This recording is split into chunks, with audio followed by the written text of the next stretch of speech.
मित्रांनो, देवेंद्र फडणवीस, अजित पवार, एकनाथ शिंदे यांनी जो GR दिलेला आहे तो अत्यंत फसवा GR आहे। त्यामुळे मराठ्यांचा जास्तीत जास्त 2 ते 3% फायदा होईल, याच्यापेक्षा जास्त फायदा होणार नाही। हे मी वारंवार सांगितलेलं आहे, अगदी पहिल्या दिवसापासून सांगितलेलं आहे। आणि हा फसवा GR दिल्यानंतर आम्ही काय मराठ्यांना इतकं दिलं म्हणून देवाभाऊंनी करोडोंची जाहिरात केली, हे आपण सगळ्या महाराष्ट्राने पाहिलं।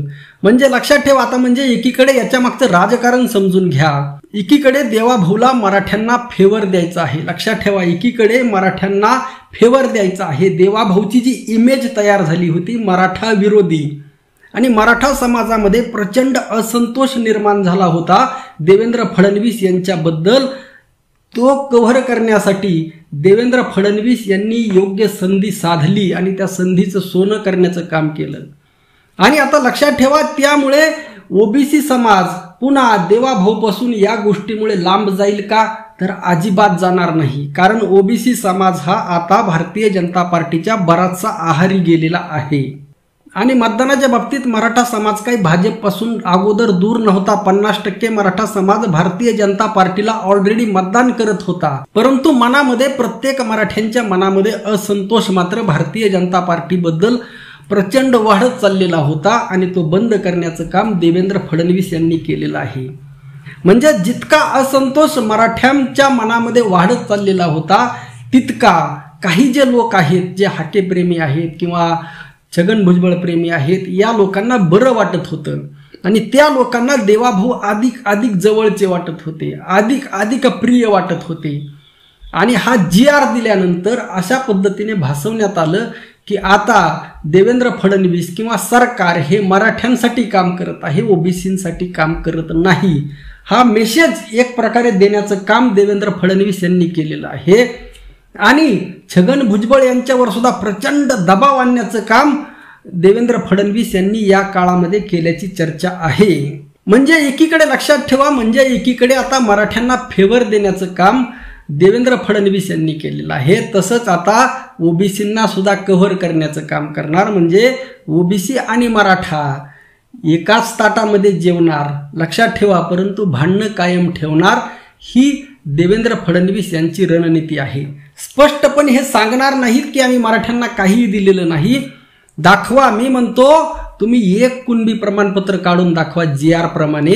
आज इतका दिवस झालं GR येऊन, तुम्ही आतापर्यंत साधं महाराष्ट्राला एक कुणबी प्रमाणपत्र सुद्धा काढून दाखवलं नाही, दाखवू सुद्धा शकत नाहीत। लक्षात ठेवा, व्हॅलिडिटी होणं तर फार लांबची गोष्ट आहे। ज्यांच्या नोंदी आहेत त्यांनाच कुणबी प्रमाणपत्र भेटणार आहे, आणि जो मी 2 ते 3% फायदा म्हणत आहे तो फक्त भावकीतील लोकांना, तुमच्या गावातील भावकीतील, इतर बाहेर गावातील भावकीतील लोकांना फायदा होणार नाही।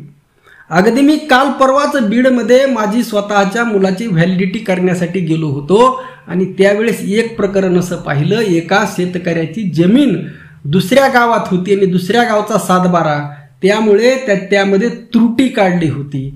एवढ्या बारकाईने व्हॅलिडिटी होत असते, लक्षात ठेवा, एवढ्या बारकाईने कागदपत्र व्हॅलिडिटीसाठी तपासले जातात, आणि अशामध्ये विना नोंदीची व्हॅलिडिटी होणार नाही।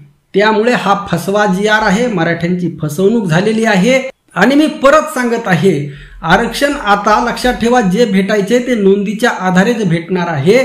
त्यामुळे SCBC काय आहे ते कॅन्सल करून, लक्षात ठेवा, EWS अत्यंत महत्वाचं आहे। EWS ला 10% ऐवजी 20% कसं करता येईल याबाबत प्रयत्न करा, आणि मराठ्यांना EWS मध्ये टाकणं अत्यंत गरजेचं आहे।